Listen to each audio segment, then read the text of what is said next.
Queridos irmãos, é muito bonito esse trecho do Evangelho que acabamos de escutar, porque nele está expresso qual deve ser a nossa maneira de rezar.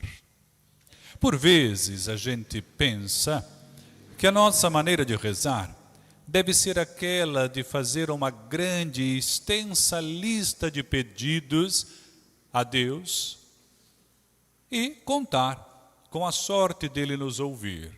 Não, não é assim.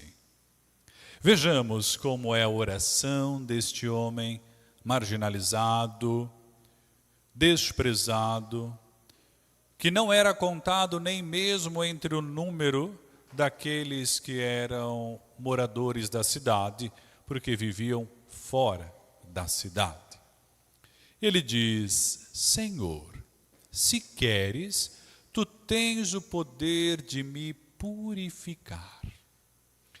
Ele começa a sua oração reconhecendo que precisamos fazer com que a sintonia aconteça entre a vontade de Deus e a nossa.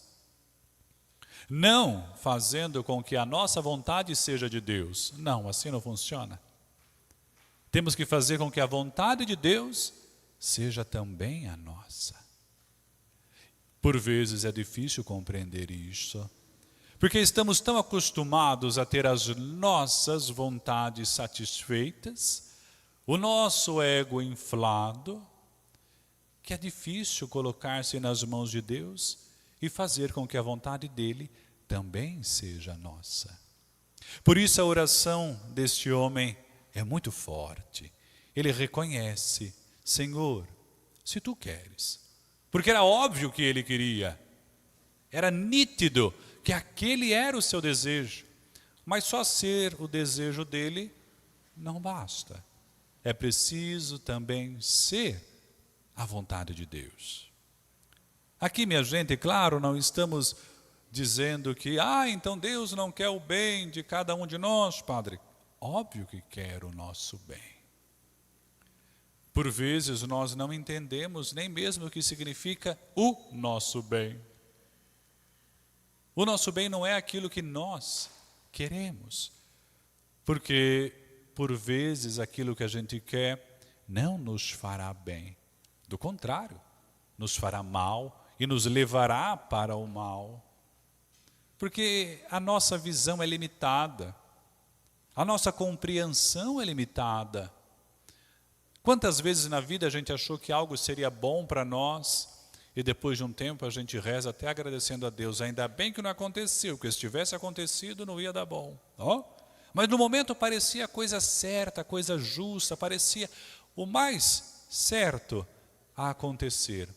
Mas por alguma razão não aconteceu. E que bom que não aconteceu. Por isso, minha gente, a confiança em Deus precisa ser de fato aquela onde nos colocamos em suas mãos. Deve ser como Santa Dulce fez ao longo de toda a sua vida. Colocar-se diante de Deus como aquele que diz: Senhor, o Senhor sabe de tudo. O Senhor sabe de tudo. Então cuida de tudo. E eu estou aqui para que a sua vontade se cumpra. Para que a sua vontade seja realizada. A mim cabe tão somente executá-la. Quando aprendemos isso, minha gente, a gente tem uma libertação grandíssima do ego, da mesquinhez, de situações que nos aprisionam a querer ter mais do que o outro, a querer ser mais do que o outro, a querer possuir coisas que depois a gente nem sabe para que quis ou para que tem. Ou fazer coisas que depois a gente diz: por que fiz? Poderia não ter feito. Sabe? Então a oração deste homem, tão curtinha, tão simples, mas muito profunda, nos ensina que a nossa oração precisa ser esta: Senhor, me coloco em tuas mãos. Se tu queres, este é também o meu desejo. E que a tua vontade impere, e não a minha. Porque os antigos já nos ensinam, não? Quando a gente mete os pés pelas mãos, não dá coisa boa, ó. Não dá coisa boa. Quando a gente insiste em colocar o nosso desejo na frente do desejo de Deus, a matemática não é certa aqui. O resultado não será bom. E vejamos como que Jesus diz a ele: eu quero, fique limpo. É assim mesmo. Quando a nossa vontade se comunga com a vontade de Deus e vice-versa, é isto. Eu quero. E como é bom ouvir isso da boca de Deus. Eu quero. E vamos ouvir isso quando aquilo que realizarmos for frutífero, for grande, for bom. E por fim, Jesus também nos ensina. No finalzinho do Evangelho ele vai dizer: olha, não diga nada a ninguém, mas vai mostrar-te ao sacerdote e faz a oferta que Moisés ordenou para servir de testemunho para eles. Ou seja, precisamos sim buscar fazer com que a vontade de Deus seja nossa, mas não nos esqueçamos de viver bem com Deus, com os irmãos e com a igreja. Precisamos aprender a viver bem nesses 3 pontos. Eu já insisti uma dúzia de vezes, até mais disso, ao longo do período que estivermos juntos, nesse sentido, mas vale a pena de novo insistir. Viver bem com Deus, com os irmãos e com a igreja só nos fará bem. Só nos fará bem.